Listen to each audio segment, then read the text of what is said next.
Hi, my name is Eskil Steenberg, and this is a tutorial for EXO.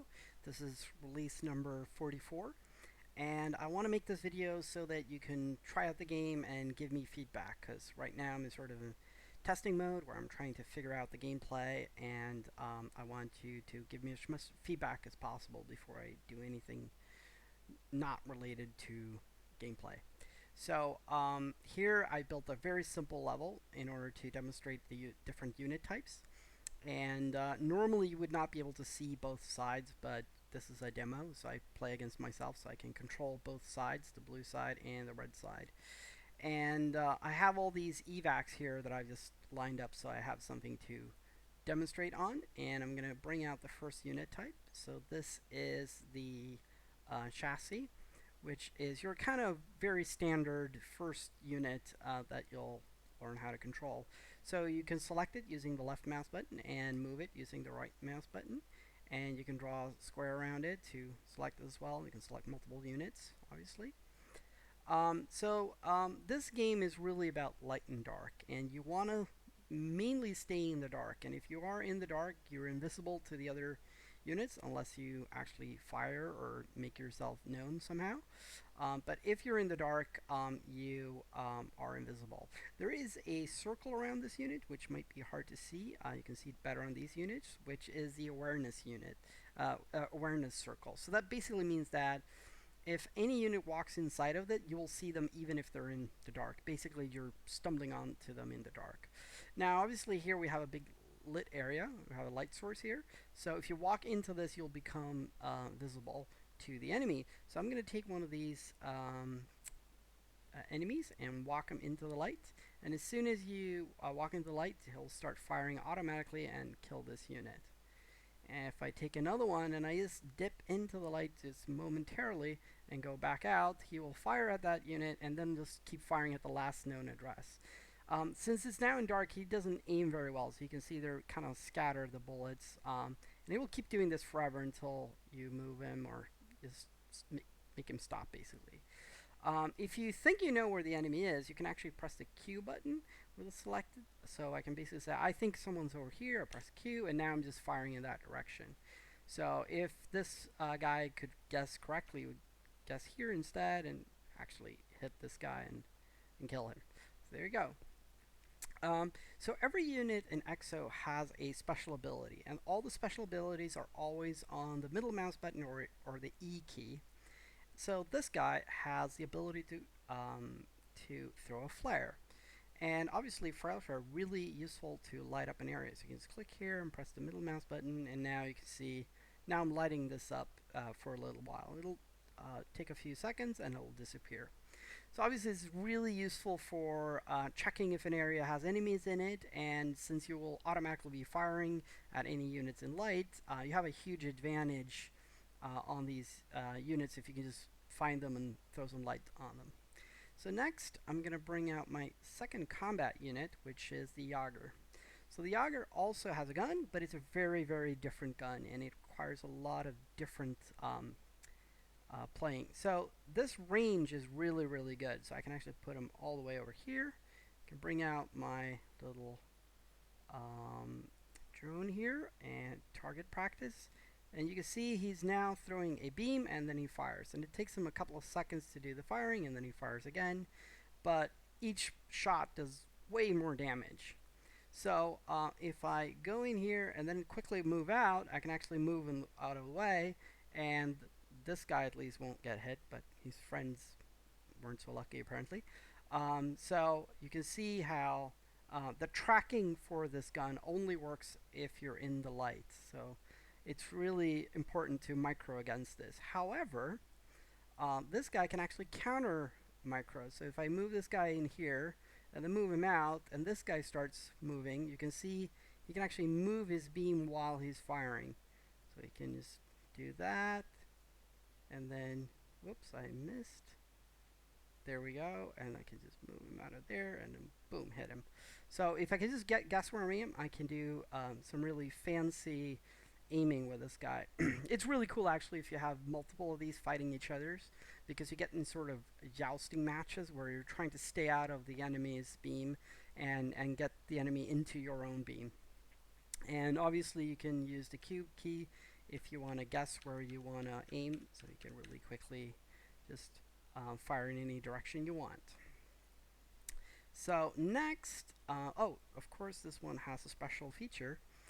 So let's press the middle mouse button. I'm going to click over here, and now he'll actually launch an EMP. And EMPs affects any electrical light source. So for instance, if I throw a flare here from this unit, the flare won't actually affect anything at all because it's not electrical.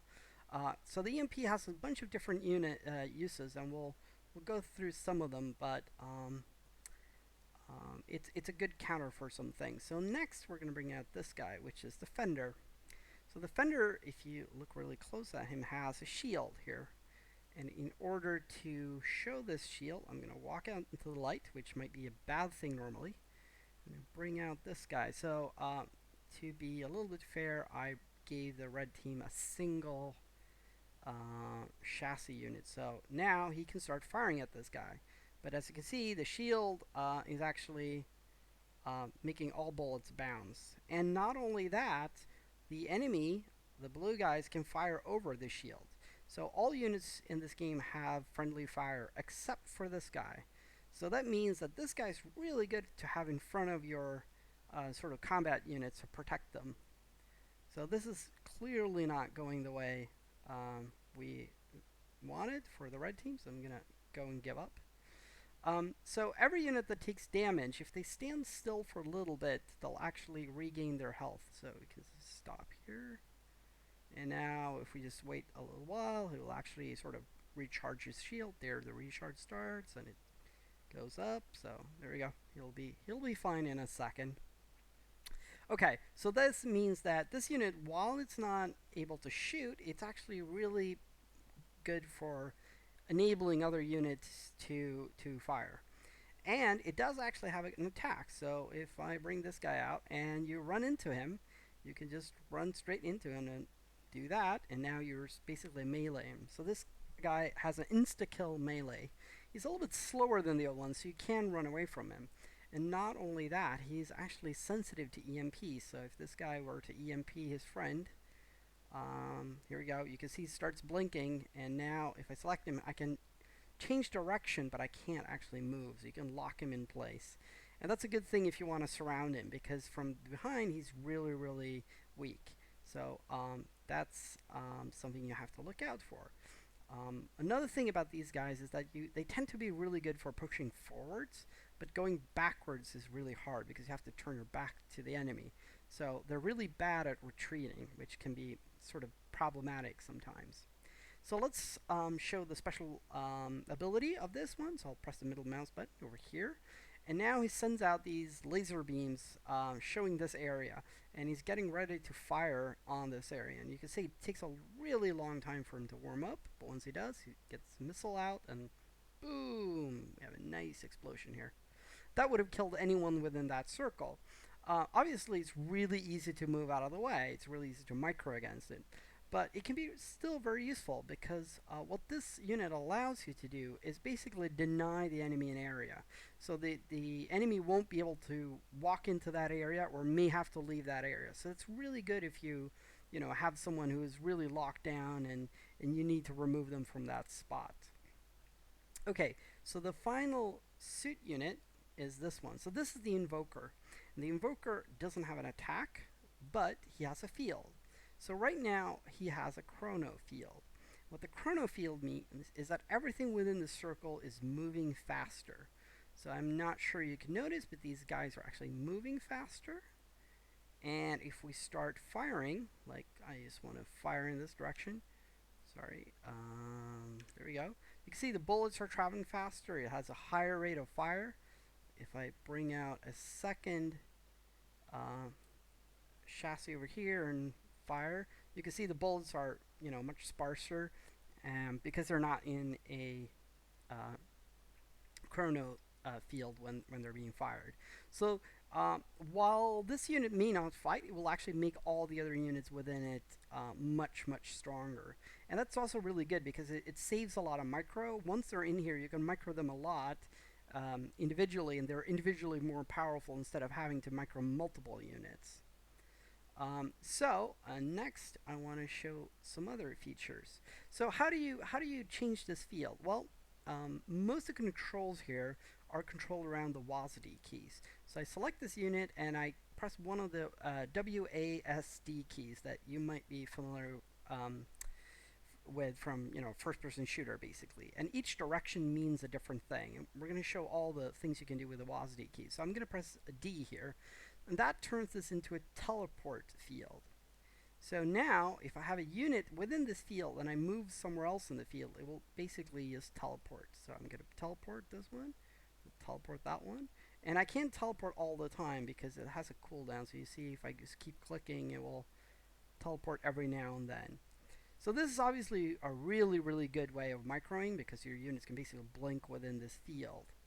And it gets even more powerful if we, for instance, take out this unit, which is another evoker, and I'm going to turn that one into teleport as well. So now all of a sudden I can take these units in the building and just move them over here, and they can teleport between the different teleport fields. An interesting thing about the teleport field is not only can you teleport between these two, you can teleport into enemy teleport fields as well. So when you have a teleport field, you have to be really careful not to reveal that you have a teleport field to the enemy, because then they'll start, maybe teleporting units into your field and backstabbing your units and things like that. Really bad things could happen. Okay, so next, I'm going to move these guys out. I'm going to show this, which is the stasis field. So this basically stops time within this circle. So now if I click on these units, they cannot move. They're completely stuck. And if I, for instance, fire into this field, you'll see the bullets get stuck in time here. And I can stack as many bullets as I want, and if I turn it off, the bullets will continue, and you see, boom, big explosion, because about 100 bullets hits instantly. So this is really useful if you can capture a lot of enemies within it, and then fire at the edges, and then you turn it back on, and all the bullets instantly hit all the enemies, and you do massive damage. It's hard to do, but if you can do it, it can be super, super powerful. Finally, we have the fragile field, and the fragile field makes everything within the circle fragile. And that has some implications. Like, for instance, these shields that we had before stop working. So if I start friendly firing this shield, let's turn this into chrono, and then turn it into... So now, basically, I'm damaging this unit instead of... Sorry. There we go. I can now damage units even if I shoot at the shield. Another really useful thing is if I move this guy over here, let's move him here, and then turn him into fragile, and then I have this guy. He can now, if he, for instance, fires here at the wall, it'll hit the wall. But if he fires at this portion of the wall, it'll go straight through because it's fragile now. So by doing this, you can't walk through the wall, but you can shoot through the wall. And that can be a really good way of attacking someone behind the wall or inside a building or something like that, where they think they know where the attack can come from, the door, but actually you can attack through any angle if you put a fragile field of the section you want to attack. And again, the enemy won't know. They can fire back, obviously, but they won't know where the fragile field begins and ends. So you'll definitely have an advantage if you can figure out a way to take advantage of that. So we have this dead unit here, and I'm actually going to go help it. So units don't really die in this game. You actually just incapacitate them. So now I can take them into any building. So I'm going to use this one. And here, just by walking into it, if both units are in there, it needs to be one alive unit and any unit that is incapacitated. You'll see that this bar comes up and you'll start reviving them. Here we go. A little bit done in a second. So that brings me into the factory. So here's the factory. So the factory allows you to change unit types. So I'm going to bring in these guys, which are the basic units that don't actually have a suit. They're called evacs. Basically, they don't have any proper military unit, exoskeletons. They're basically just survival suits. So if I want to turn this one into a proper suit, I click on it, And you can see to the left here, I have this little star that gives me a bunch of different direction. I just press the WASD key in the direction I want, so I can copy any of one of these. So I'm going to press A, and now all of a sudden I'm copying that one. It'll take a while. And actually, the more units you have here, if I take this unit and put them in, you'll see it'll actually start speeding up slightly. So the more units you have this helping this guy putting on the suit, the faster it'll go. So that's something you have to think about when you allocate your units. Like, how many units do I want waiting inside just to help this guy get his suit on, and how many of the units do I want out fighting?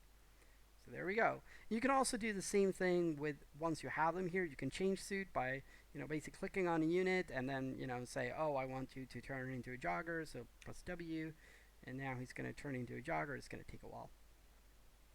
So as you can see, every unit type has a direction. So if I press A, you can see the highlight on the left for the chassis. If I press W, you can see the Yager, and you have the fender on the D, and then downward S, that's the invoker.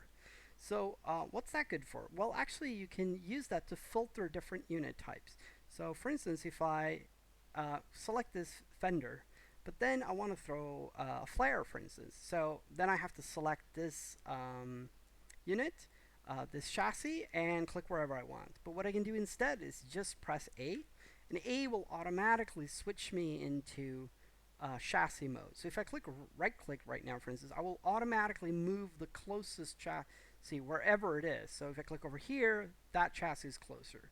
So it means that I can quickly just right click like this, and I don't actually have to select any of the unit. I can just automatically know that since I'm holding down A, I control this unit type, and I don't have to do anything, selection wise.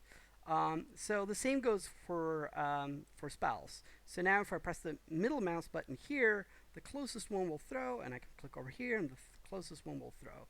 So that means that you really, really quickly can, for instance, say, oh, I want a fender to put a missile over here. I'm going to press down D and then click, and then all of a sudden the closest, which one that ever is, will do the attack for me.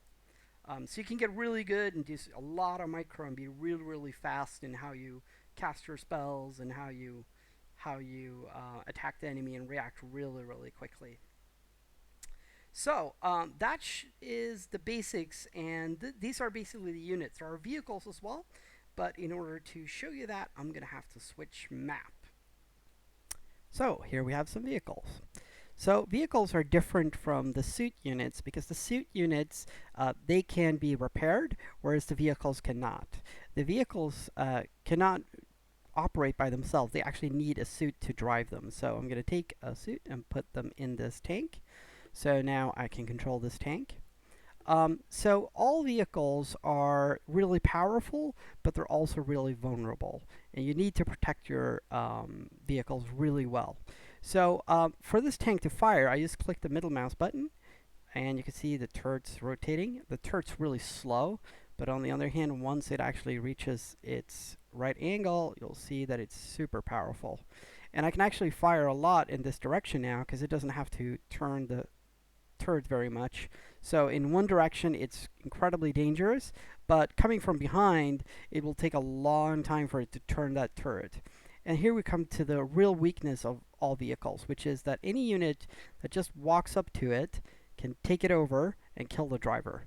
And that means that you really have to protect your vehicles so that the enemy can't reach them. So normally, you want to have a group of other units around the vehicles protecting it.